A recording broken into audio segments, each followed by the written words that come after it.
This nugget is the first of two nuggets dealing with the PMBOK area for project cost management. This nugget, project budget definition, focuses on cost estimating, ensuring that detailed estimates are defined for each and every element of the work breakdown structure, ensuring that cost elements are defined to ensure that all the components, the human resource, the materials, and the other components required to complete each element of the work breakdown structure are defined and included in the project cost. And then cost budgeting will sum the individual cost estimates together into a total project budget, dealing with issues for cash management, budget forecasting, and overall cash management for the project. The final element, cost control, will be dealt with in the next nugget, which deals with project budget management. The first step in developing your project budget is cost estimating, determining the cost to deliver each and every element of the work breakdown structure. The cost for each and every element of the breakdown structure can consist of a team. How much does the team member cost? How many hours is the team member committed to the work breakdown structure will determine the cost for the team. There may be specific materials related to each breakdown structure element. How many materials, how much do the materials cost will allow you to allocate a cost to each element of the work breakdown structure. And similarly for the supplies, knowing what the supplies are related to each element of the work breakdown structure will allow you to determine the specific costs related to that work breakdown structure element. An important consideration when doing life cycle or estimating is determining the life cycle cost. Life cycle cost involves examining the trade-off of spending more now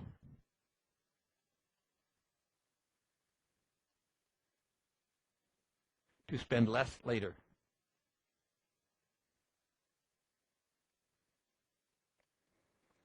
I.e., if your project involves an element of analysis and design, the widely held belief, and I'm one of those who hold this widely held belief, is if you spend more time, more money during the analysis and design phases, that you're doing a better job of defining the requirements and defining how the requirements will be satisfied, will result in significant less spending in the development phase when you actually develop the right thing right the first time, as opposed to getting into enhanced levels of testing or enhanced levels of rework.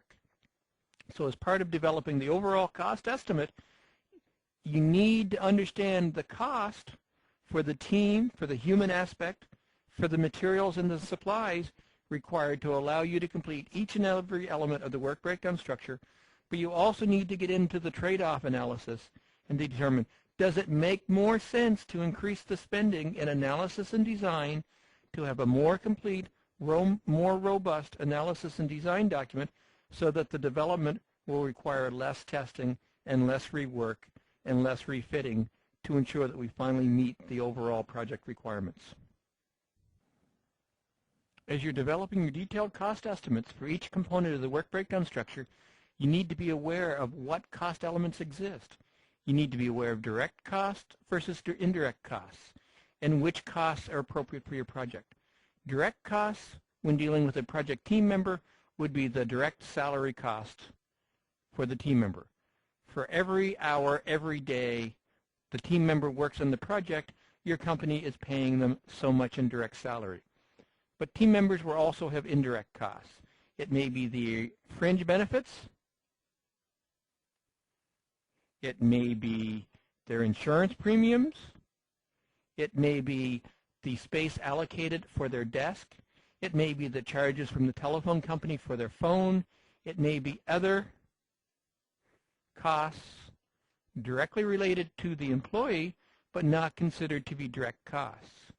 So as you're developing the cost elements for your project, what are the appropriate costs that the project needs to bear? What are the appropriate costs that should be included into the project?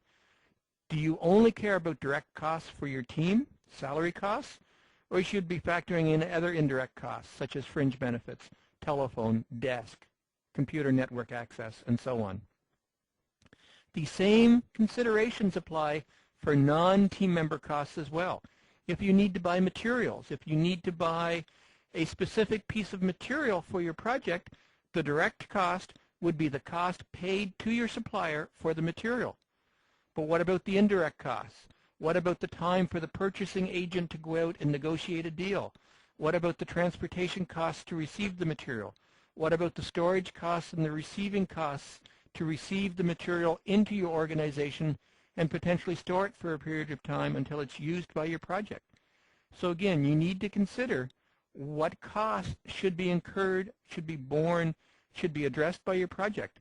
Just the absolute direct costs associated with the team, the materials, and the supplies, or maybe some allocation for the indirect costs for, again, the team, the materials, and the supplies.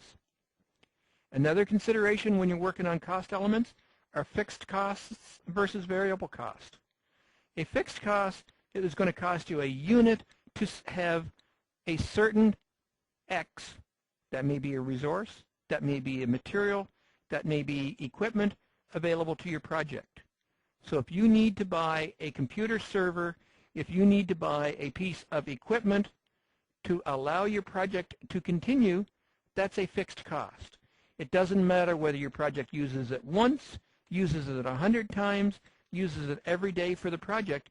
You paid the single fixed cost to acquire the product, and the cost doesn't change depending on the usage. Other project costs are going to be variable costs. For every unit used, there will be a direct cost, or for that matter, an indirect cost. For every hour of a team member on the project, there will be costs. For every piece of material bought, there will be a cost. For every supply used, there will be a cost. So again, as you're working on the cost elements, you need to ensure that you're dealing with the appropriate mix of direct and indirect costs, and that's going to be based on your overall corporate accounting strategy, and that you're dealing with the appropriate costs. The variable costs are typically the ones that are most easily identified and most easily included in the work breakdown structure element, because the variable costs are directly related to the level of work with each and every unit of the work breakdown structure. The fixed costs are often harder to define, harder to find when developing your cost schedule for your project. You forget that you needed to buy the server. You forget that you needed to buy the piece of equipment, and it simply disappears into the infrastructure. You must ensure that all fixed costs specifically acquired and allocated to your project are included in the overall cost calculations for your project. Another consideration you need to bring into play when you're determining your project costs for each work breakdown structure element is the cost variability. How much control do you have over the cost changing over time? If you need to buy material throughout the duration of your project in month 1, month 2, month 3, month 4, how much control do you have over the cost for that material that it's not going to change over time? That it costs $1 in month 1, it may cost $1.50 in month 2, it may cost $1.75 in month 3, it may go back to $1.50 in month 4, and so on. What control do you have over the cost, i.e. what control do you have over the effect inflation or deflation is going to have on your project costs? A lot of materials will get expensive over time as a result of inflation. If you need to buy lumber, if you need to buy gasoline, if you need to buy most commodity products, over time inflation is going to increase the cost, and gasoline in particular seems to inflate in cost at a rate far higher than inflation. So how much control do you have over cost?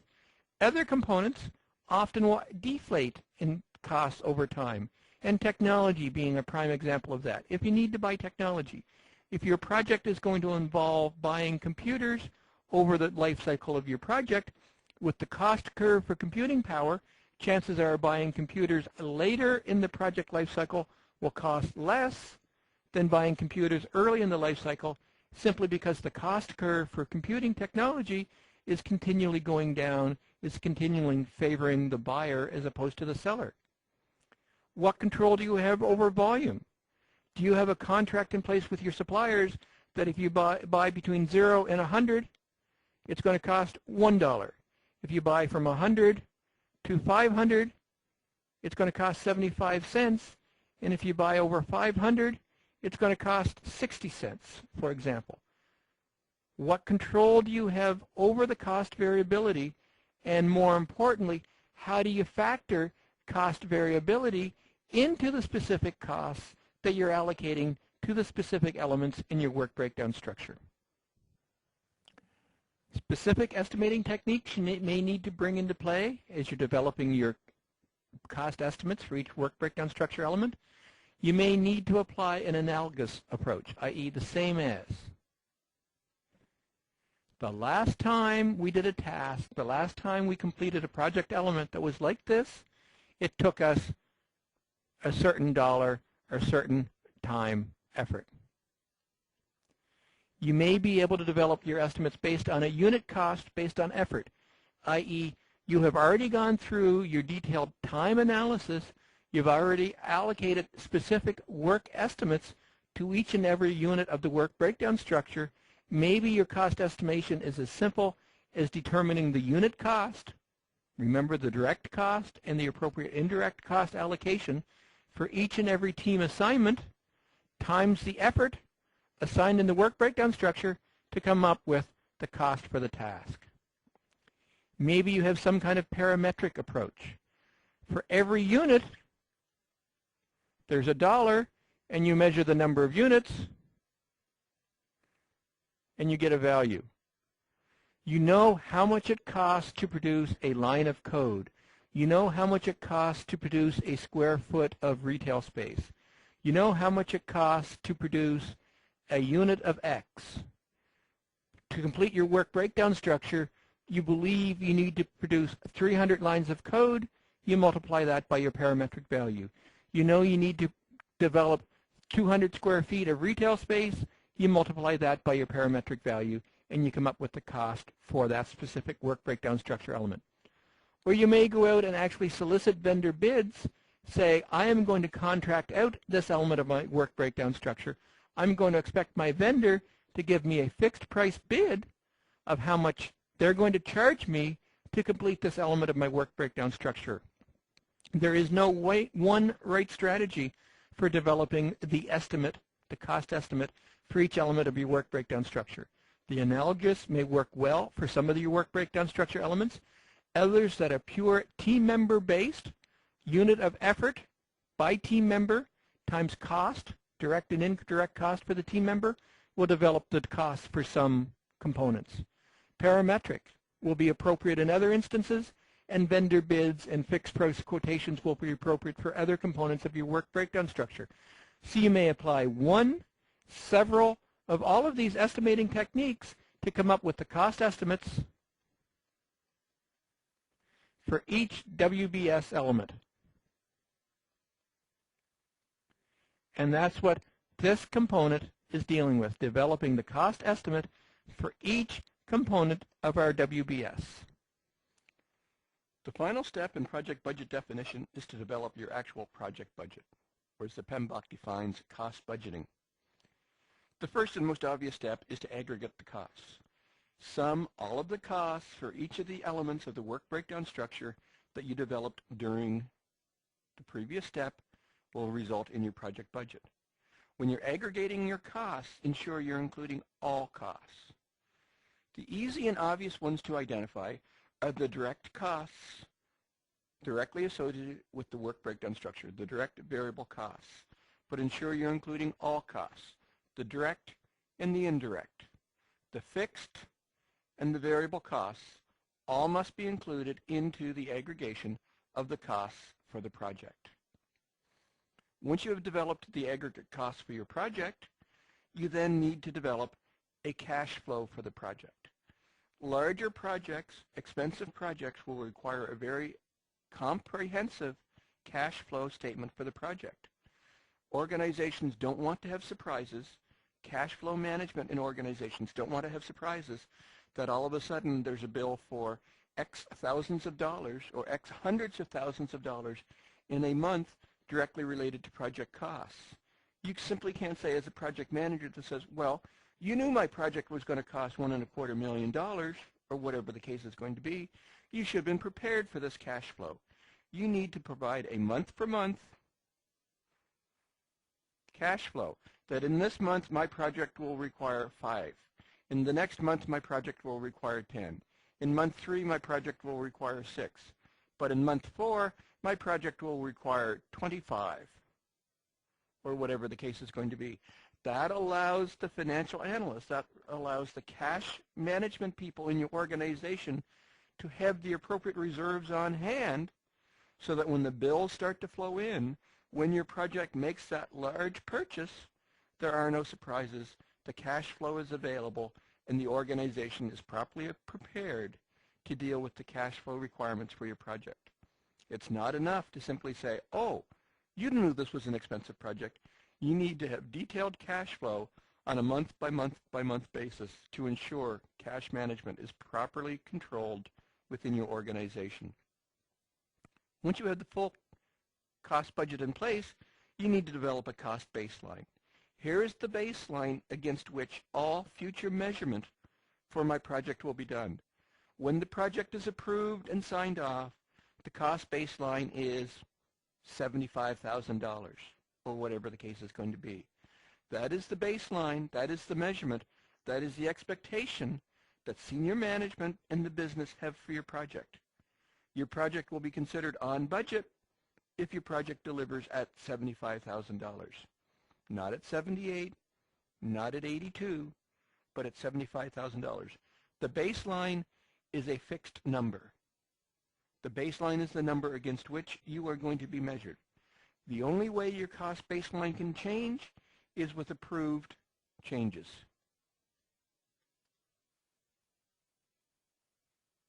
So if your baseline was $75,000 and you had approved changes for another $5,000, your revised baseline, and it's only revised because approved changes, will be $80,000.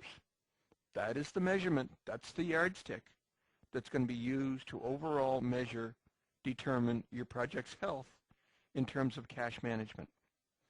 And finally, when you're developing your project budget line, you need to have a form of contingency. You need to have reserve. You need to have items in your hand to deal with the unknowns that's going to impact your project. It's wonderful to say, I've done all of the planning and I've determined a project baseline of $75,000, or it's wonderful to say, I've done all my planning and improved changes and my cost baseline is $80,000. There will be unknown risks. There will be unknown activities that you simply can't identify during planning that need to be built into the overall project cost as well. So you need to allocate something for contingency.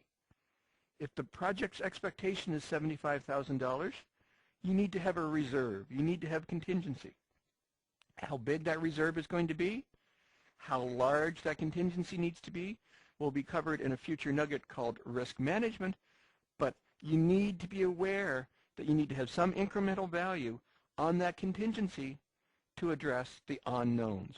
So let's assume going in, we say there's going to be a 10% contingency. So that means our budget isn't $75,000. It's $75,000 plus the contingency, and for round numbers, I'm going to say 10% is an additional $8,000. So your total project budget is $83,000, and that's excluding change.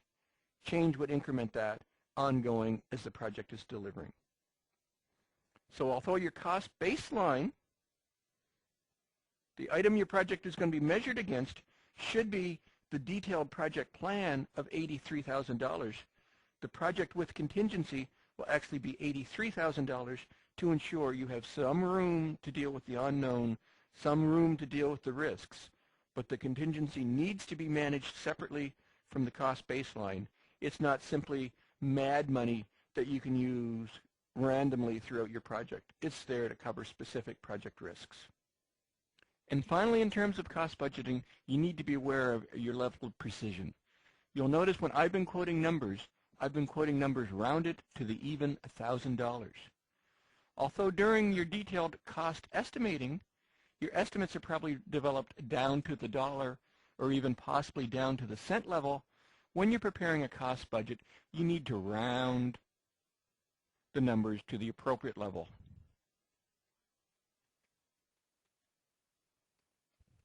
To the nearest thousand,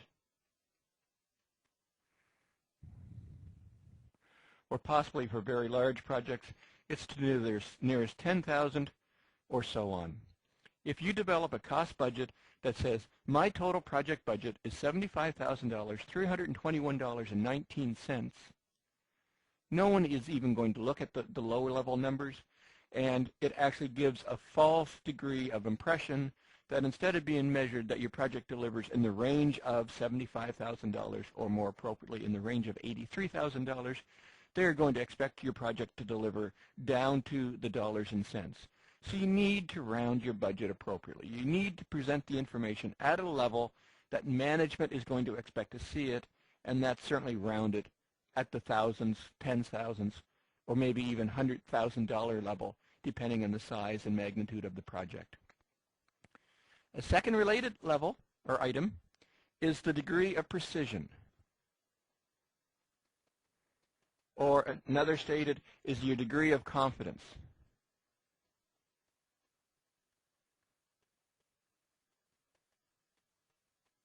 Do I believe my budget is plus or minus 10%? I.e., this is a very detailed, focused budget. If you think back to when we were doing with time management, a rolling wave that I have detailed estimates for each and every element of my project, or is this a plus or minus 50%, that this is an initial project budget, I only have detailed estimates for the next phases of my project, which is the first of 5 phases, and I have summary level estimates for the remaining phases of my project. So when presenting project budget information, make sure that you're presenting your precision level or the degree of confidence. Yes, I'm telling you my project is going to be $83,000, but that's plus or minus 50%. I'm not far enough into the project to be able to definitively tell you that the project is going to be $83,000. Every piece of information I have at hand right now tells me it's going to be $83,000, but there's a degree of confidence. I need more information. I need to be farther into my project to allow me to deliver a definitive statement for the project budget. One final consideration you may or may not need to be aware of when you're producing your project cost budget is the actual accounting processes, the processes that the accounting department will use when determining and validating and working with your project budget. And these can be reviewed in terms of things like present value, net present value, rate of return, payback period, future value, discounted cash flow, and so on. My recommendation is you need to work carefully with your finance department to understand the accounting principles they will apply. Will they be doing present value or future value? Do they need a discounted cash flow? And work very carefully with those financial analysts to ensure that you're applying the appropriate accounting treatment for your project. To apply these accounting treatments, you need to know expected rate of returns, rate of return. You need to know your company's expectations for inflation. You need to know your company's expectations for interest rates, and so on. So there's a lot of very specific information that your financial analysts in your organizations will have that you will need to flow into each and every one of these calculations that you may or may not need to do in terms of the accounting value or the accounting treatment for your project. I keep saying you may or may not need to do. If you're dealing with a short project that covers a 6-month window, I would suggest, and I think I would be very accurate with this, you will need to apply none of these accounting principles, because the difference between the present value of money now and the present value of 6 months hence is very much the same. There's limited application of inflation or interest rates on that money. But if you're dealing with a project that covers 2, 3, or 4 years, then there is all likelihood that you will need to work with your financial analysts to work through the present value of money, to work through discounted cash flows, because then your project will be very much impacted by inflation and interest. So again, my going-in statement is work with your financial analyst, work with your accounting department to ensure you're applying the proper accounting handling of your budget and that you're presenting your detailed budget information in the format at the level expected by senior management. Having said all of that, Those of you going forward with your PMP exam, you need to be very much aware of these terms. So what do these terms mean? Present value is applying an expectation of future interest rates to determine what the future value of, what the present value of money is that would be received at some future point in time. So if your project is going to have a benefit statement of $15,000 in 3 years' time when it is implemented, what is that $15,000 worth in today's money, i.e. the present value, and that applies an expectation of what the interest could be earned, etc., etc. The opposite to present value is future value, and that would often be taken into account in project calculations as well, where future value is just the opposite. If I took the $5,000, $50,000 that my project needs to expend and put in the bank account and left it in the bank for the 3 years that my project is going to be using that money, how much money would my company have? What is the future value of the money? Is it a good investment to invest in my project, or should the company be simply investing in the bank? What's the net present value? Is the present value of money minus the present value of the costs, i.e. what is the return on your project? If you take the full discounted future value of benefits minus the full discounted value of the cost for your project, what is the return? Again, is the company better off investing in your project, or is the money better off taking the funds from your project and putting in the bank and earning interest, which is equivalent to our rate of return? Is this a good investment decision for our company or not? And what is the payback period? Based on the costs, based on the benefits for the project, is this project going to pay for itself in 6 months, 1 year, 2 years, 5 years? And often the length of the payback period is going to be a large determination of whether, in fact, the company will want to invest in your project or not. So for those of you doing your PMP, you need to be aware of, and the key is you need to be aware of these financial management terms, what they are, and how they're applied to your project. You do not need to be a financial analyst. You do not need to have a degree in accounting. In fact, in most instances in the PMP exam, you do not even need to calculate any of these present value, future value, rate of return calculations. You simply need to be aware of what they are and how they're applied to a project situation. In a live project delivery situation, my recommendation is work with your financial accountants, work with your cash management people to ensure you're doing the proper rate of return, that you're using the inflation factors that your company expects to see for the future, that you're applying the interest rates that your company expects to see, that the financial accounting principles applied to your project budget are consistent with your organizational policies and procedures, as opposed to what you, a specific project manager, may feel is the proper information related to inflation and interest rates. This concludes our first of 2 nuggets on project cost management. In this nugget, we focused on cost estimating, defining the costs, all costs for each element of the WBS. We focused on the fixed costs and the variable costs. We focused on the direct costs and the indirect costs.